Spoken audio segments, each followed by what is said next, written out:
Yo, what's up, everybody? I'm Marcus. I'm Ryan. And together, we are the Northwest Sports Fanatics. Back at you with a new video. The best time of year, NFC Divisional Playoff. Number 4, Dallas Cowboys. Number 2, Los Angeles Rams. Saturday, 5:50 p.m. on Fox. It's gonna be a slugfest. Hey, one team do it with defense. The other team do it with offense and high scoring. The Cowboys looking for their first NFC title game since 1995. And the Rams looking for their first time in the title game since 2002. Right. But a lot of people don't remember that. So Rams fans, who was on that team? Comment below. 2002 Rams NFC title team. Who was on that team? Comment below. And this is going to be a preview and prediction game. Do you remember? Yeah, I was just joking. I remember. Okay. And then make sure you subscribe to our channel. Yes, and hit the thumbs up for your boy. And we have some news like we broke in the other video. A radio station has reached out to us in California, Sacramento, Pat Desmond, and the sports feed, KMYC 1410 AM, www.patdesmondshow.com. Also stream live at www.redstatetalkradio.com. They want to promote our YouTube channel. I like that. Yep. They want to talk NFL. I like that. Oh, yeah. So we'll be on there sometime between 12 and 2 p.m. on Saturday, West Coast time. Sounds like it's going to be sometime between 12:20 and 1 p.m. Yep. So you'll be able to hear us on there. If you ain't doing nothing, man, you're on the couch chilling, man, check us out. If right a little bit before the game, too. Right, and we'll be going over, I imagine, NFL landscape and kind of our YouTube, story from beginning to where we're at now. But let's start it off with the Dallas Cowboys. Let's get to this matchup, the Cowboys. All right, so one glaring stat that just came out at me that I had to, throw out there not to, discourage Cowboy fans. Right. The Cowboys are 0-5 in the divisional round since Super Bowl 30, but the times are changing, and this Dallas Cowboy defense is legit. Hey, the defense is legit, and, the games the Cowboys played, 13 of the games they played this year was decided by one score or less. And they only gave up 30 points one time in 2018, and they going against that high-flying Rams offense. Yeah, can you believe that? They only gave up 30-plus points once in the whole entire season. That's the fewest in the NFL. That's if crazy. That doesn't say elite defense, I don't know what the hell does. Especially in this day and age, man, with the points just going up on the board at the snap of a finger. Right. Leighton Vander Esch, what a great pick for them, huh? Yeah, he was, man. I believe he made a team, didn't he? Yeah. What team did he make? What did he make? And I ain't talking about the all-rookie team. Tell me. I want them to tell. I know, man. All right, comment below. Things, man. Right, and I want to go over a concern that I have is injuries. Yeah. Obviously, prayers up, obviously, to who we saw. Allen. Oh, yeah, Mr. Allen Hurns. Allen Hurns, right? Yeah, we saw prayers up to Mr. Allen Hurns, man. We want to have a speedy recovery for you, but not having one of their weapons on the field is kind of making me wonder how they're going to dictate the tempo in this game. Right. Also, news that I heard within the last couple hours, Cole Beasley and Jarwin, the tight end, are questionable. So I imagine they're going to suit up, but the depth at wide receiver, and you're on the road.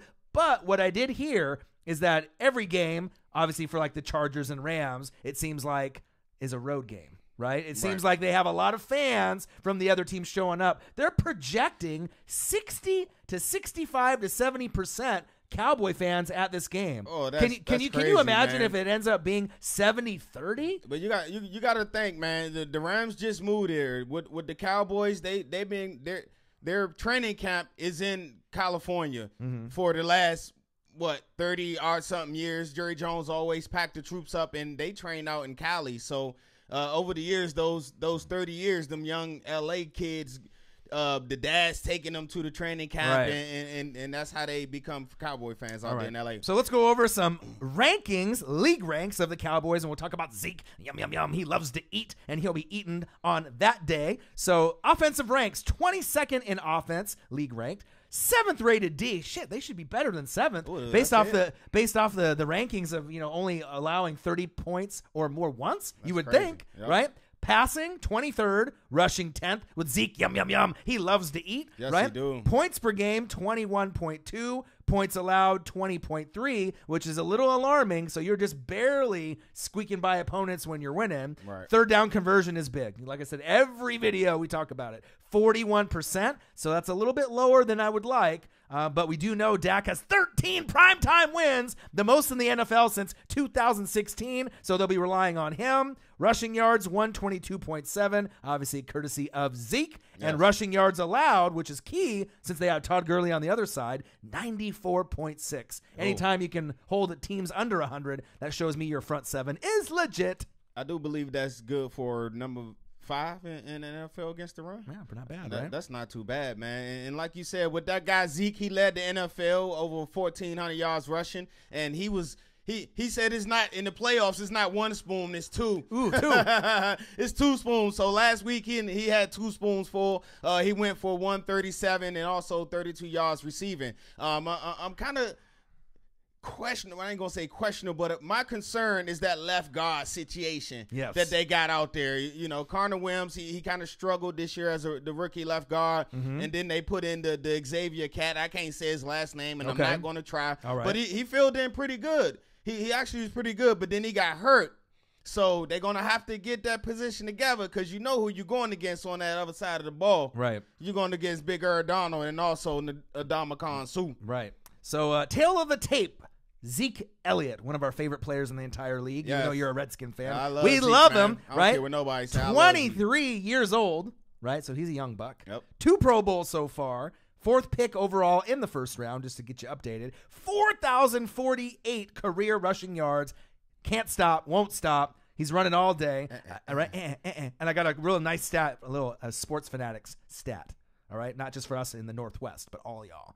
Since 1970, only Terrell Davis from the Broncos has averaged more yards per game in the playoffs than Zeke. Zeke, 131.0. Terrell Davis, hear this number, 142.5. Wow. No wonder Denver was good when he was there. Hey, man, that guy TD, man, one of the greats, man. It's too bad injury. He's cut his career short. Right. So the big things for me is the lack of depth at wide receiver and tight end if Beasley and Jarwin aren't 100%. Right. Obviously, one of the X factors has to be Amari Cooper because someone's going to have to make plays out there. Zeke will get his. Dak will try to limit the turnovers, control the clock, control the tempo. So other than Amari Cooper, who will be the other guy to be able to make plays? Will it be possibly Dak and his feet? It could be. Possibly. You know what I mean? Because we saw what he could do. Gallup could be a guy that could get in the end zone. 8'5" Brown. Somebody going to have to step up. My X factor for the Cowboys was Mr. Cole Beasley. Like you said, he's dealing with a ankle injury. They going to need his route running, man, and his hands to make them key catches on third downs, man, if they're going to be able to score points. One key stat that really is alarming for me, Cowboy fans, that I just want to let you know. On the road this season, you have a 3-5 record, 17.4 points per game, 22 points per game allowed with a -2 turnover differential. Wow. And, this team that you're playing with, the Rams, even if you have 65 to 70% of your fan base there, that's going to be crazy. That's going to help. Right, but this is going to be tough to overcome. We'll have to wait and see if Dak can not only throw for touchdowns, but possibly he may have to, let me say it again, have to score with his legs to keep it competitive in this game. Because if you're only averaging 17 normally, you're going to have to score more 17 to win the game against the Rams. All right, let's go to the Rams side of things. All right, with the Rams, let's start off with league ranks. Offense, number 2 behind the Chiefs. Defense, 19th. So they were a little bit farther back, but they started to get a little bit better when Talib came back. Right. Passing is 5th. Rushing is 3rd. Points per game, 32.9. Third down conversion, key stat, 45%. Cowboys are at 41. Okay. Rushing yards, 139.4. Rushing yards allowed. Cowboys were 94.6. The Rams are not as good, 122.3. Points allowed in the game, 24 a game. Wow. So... Hey, for me, man, that defense, man. I mean, when you got a good defense and you have 3 horses up front and Sue Brockers, Aaron Donald. Amazing. He only got 20.5 sacks this year, but they're giving up a head scratching ridiculous 5.1 yards per carry on the ground. Yeah, I mean, tail of the tape. And when you look at the players, player for player out there, you would think that this team would be better on the defensive side, possibly than the offensive side, with just all those names that you had. But Marcus Peters a little struggling. Aqib Talib was in and out of the lineup. So just getting some continuity and some chemistry together. I got a stat for Aqib Talib, a true difference maker, obviously not only with Tampa Bay, right, with the Broncos, and obviously now with the Rams. The Rams D allowed 17.3 points per game with Aqib Talib in weeks 1 through 3 and weeks 13 through 17. I like that. Well, I like that too. Right? But check this out. What I don't like, points allowed without Talib, 30.8. Holy shit. Wow. And they were 4-11. Wow. That's crazy, weeks 4-11, not 4-11 record. Yeah, weeks 4-11. 4 through 11. Right. So that shows you how much of a difference maker Aqib Talib can make in this lineup. Hey, when he's healthy, man, he's still one of the best, man. And not only Talib, but Peters, they're going up against somebody in Amari Cooper who they're kind of familiar with, right? Mm-hmm. Right? They seen each other. Cooper with the Raiders, Peters with the Chiefs, and Talib with the Broncos. Mm-hmm. So Cooper, when he went up against Peters for 6 games. I say Coop kind of got the best of him, man. He gave up 32 receptions, 457 yards, and 2 TDs. But in games he played against Talib kind of put the clamps on him, man. He's only averaging 3 receptions and 30 yards per game. So that's a key matchup to see which one of those two pretty good corners, well, I ain't going to say pretty good, great corners, lines up opposite of Amari Cooper. Yeah, the story of the Coopers. So we have Cooper Kupp. Obviously, the Rams' offense has not been the same since he's been out of the lineup. Right. And big facts. If you don't know, you better watch. Right. And then Amari Cooper, has there really been anyone that's been able to stop him so far since he got traded over to the Cowboys? He's been one of those guys that he's kind of been able to run any route that he wants, and he's been making an impact, I would say, in probably, 80% of the games that he's been on. Oh, yeah. They have a great record with him. Tail of the tape for Todd Gurley. I know he was a little banged up towards the end of the season. TG. Right? The TG 400. They're trying to get him back on track. 24 years old, 3 Pro Bowls, the 10th pick in the first round a few years back, 4,547 career yards. Wow. I don't really see him slowing down. I read something that he got, I believe 40 TDs or something like that. Something insane. Wow, that's crazy. Right, so I want to go over something really quickly, too, as well. The Rams, we know how we talked about the Cowboys. My bad. 40 TDs the last 2 years. Right. Okay. Right. Yeah. Clarify. Yeah. Clarify. I Let had to them know. get that right for y'all.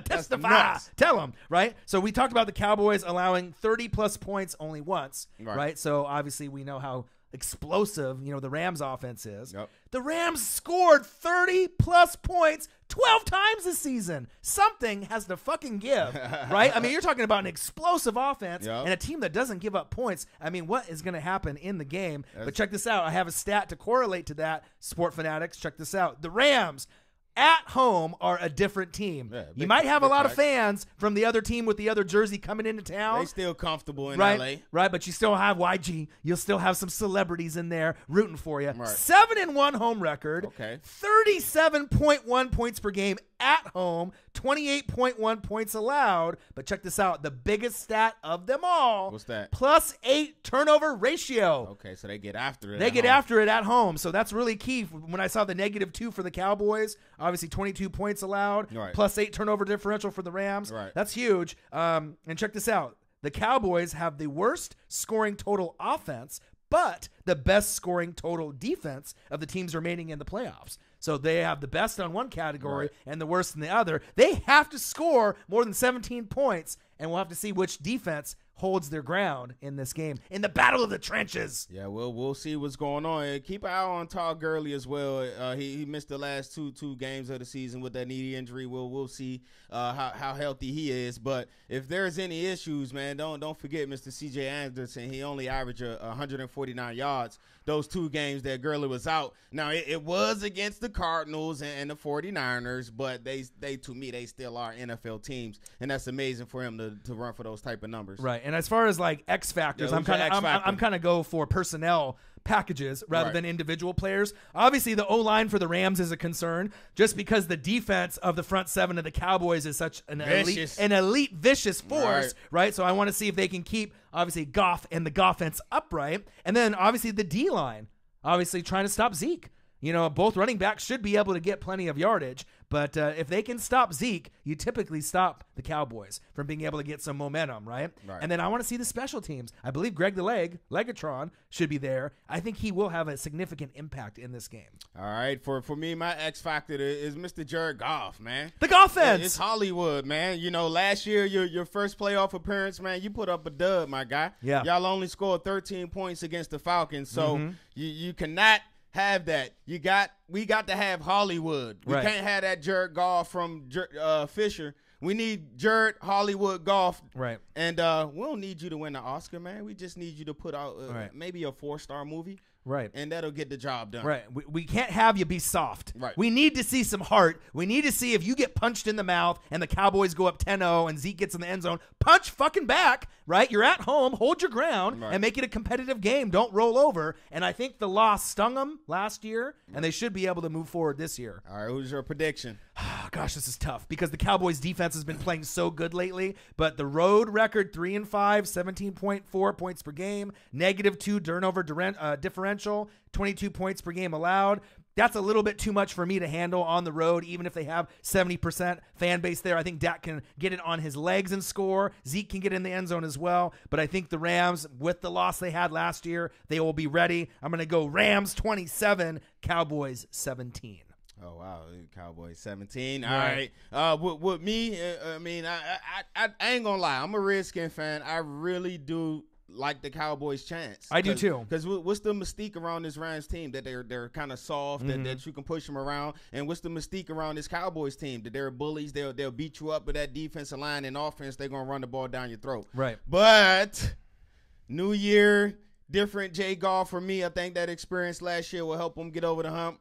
I got the Rams 28-24. Right. And it could even be closer than that. I mean, we might end up having. Yeah, I got it a close score. They got 13 games this year by 1 score or less. So it's going to be a close game. It could be between like 1 to 3 points when it's all said and done. It wouldn't surprise me. Yep. But like I said, if the Cowboys win, it's going to be because of Dak. I'll tell you that right now. Zeke will have a part of it, but Dak will score with his legs and through the air if they win this game. All right, there you guys have it. Yeah, make sure you subscribe to our channel. Hit the thumbs up for your boy. And comment below the score of the game, who you think is going to win, your X factors of the game, and we'll have the link below on the radio station in California that we're going to be on this Saturday. All right, I'm Marcus. This is my guy, Ryan. Only got one question for you. Who you know talk sports like us? Northwest Sports Fanatics. I'm going to love this game. Okay. Rams, Cowboys.